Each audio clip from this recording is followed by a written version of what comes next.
Okay, so this video is going to be a little different about going to college with a baby. So this is going to be a little personal, a little kind of like an inside scoop to my life. So when I was 20, I found out I was pregnant and I was going to school full time, going to college, getting my bachelor's degree. And I didn't know what to do, and I was freaking out because I knew I'd be doing it on my own. And there's a series of events that happened to make that possible, and I can talk about that in a different video if you're interested. But so this is kind of like my journey with how I came to take college classes in different parts. This will be part one. So this first part, I'm going to go into just like kind of my story. So I was 20 when I took a pregnancy test when I was at work at Jimmy John's, and it said positive, and I freaked out because I thought it was in my head or something, and I was just panicking a lot, thinking like, what do I do? What do I do? So I went to my manager, Geronda, and I told her, and she was like, oh, shoot, Gina, what are you going to do? And I didn't know what I was going to do. I was freaking out. I prayed a lot. About month 6 is when I started kind of exploring my options more. So I was taking about 18 credit hours in college and working at a delivery place, delivering food while going to school. And it was rough. It was a lot. I just remember being tired all the time and trying to keep up with everything, and then coming home and sleep, going to my friend's house because she lived down the street. If I felt lonely, I'd go and hang out with her and try to like talk about stuff. It was funny because it was also the same time the second season for American Horror Story was out, and that was all about like babies and birth and demon children. So that was fun and terrifying.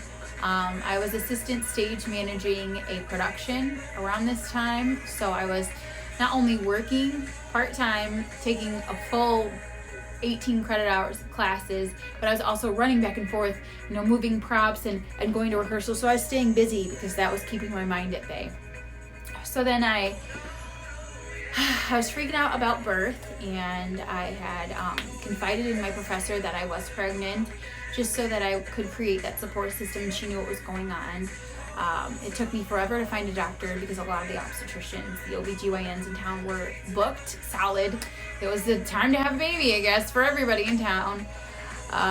So I would work the bar shift at work, so that's till 3 a.m, Thursday, Friday, and Saturday, and I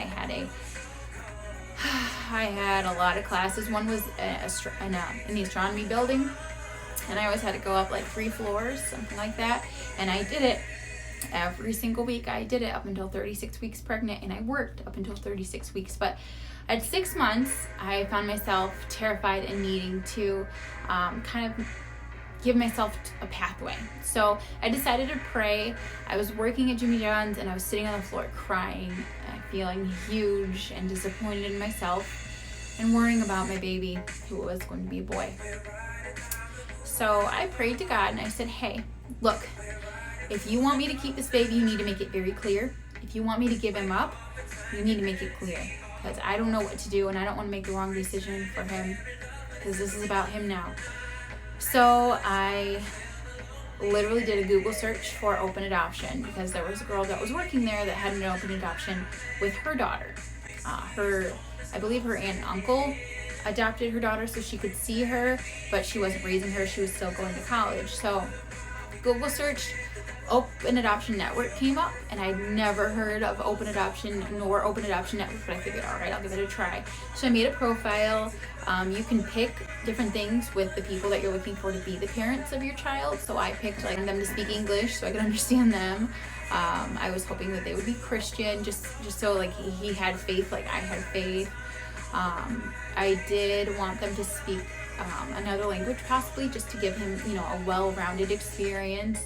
And I wanted them to be kind of in the Midwest, so I could at least go and visit him. But I didn't want him to be, right in the same state as me, because I didn't want him to feel, I didn't know how he was going to feel. I was worried about his feelings, my feelings, and I was like, maybe there's a little bit of a distance. then we can both make the effort to see each other, but I don't have to make him feel like he has to see me, or, you know, worry about, I don't know, running into the family and making them feel uncomfortable because I didn't know what they were feeling. So I put in, you know, and I wanted it to be a man and a woman, just because if I wasn't going to be there, I wanted a woman to be in his life, to be his mom. And if he wasn't going to have a dad, he needed to have a dad. I needed to find him a dad because he's a boy. And I felt like I didn't grow up with a dad, so I wanted to give him what I didn't have. So no offense to anyone that has both parents as male or female, that's fine. I had my own reasons. That's why I didn't have a dad growing up, and I wanted someone to be there to be his mom. So please don't judge me. And 3 families came up out of the hundreds of thousands of people on this site. 3. So the one wrote their profile as if like, thank you for giving us this gift, we'll send you pictures. I was like, no, I had this idea in my mind, this perfect picture of what I wanted a family to be. I wanted to be a part of that family. And then another family, same thing, we'll send you pictures on holidays, we want to thank you for thinking of us. And I was like, oh no. The last family, they were so cute. They wrote each other's bios, and they like to go paintballing and do all these crazy things, but they were so sweet and loving about each other, and that really connected with me. So I said, God, I don't know what you're doing, but I'm going to email them. If they don't email me within a day, then I am not doing this. So the next day, after we closed up for bar shift, I went to my college classes and stuff, went in for work, and I got an email from them saying like, hi, thank you for including us in as part of your journey. We don't know how this is going to end, but we just want to reach out to you, let you know that someone cares. And it was just like, oh crap, holy crap, okay. And then I still was guarded, you know, I didn't know what was going to happen. So I talked to them for the last like 4 months of my pregnancy.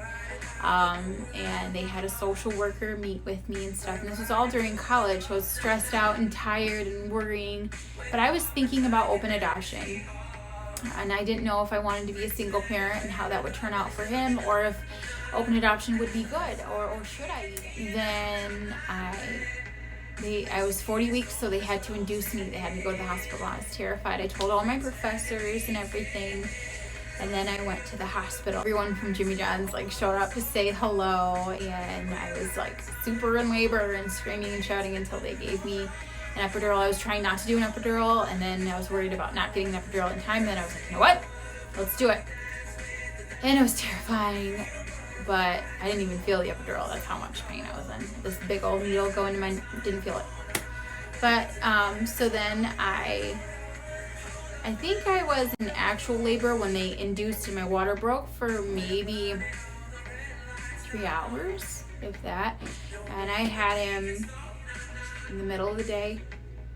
And I remember they took him, you know, to check on his vitals and everything. And I remember just being so freaked out that they were going to take him because I didn't understand how everything worked. I'd never seen anyone give birth in a hospital. I'd never been a part of a birth or anything. And I just kept thinking, like, well, what if they think I can't do it on my own? I just, please give me my baby.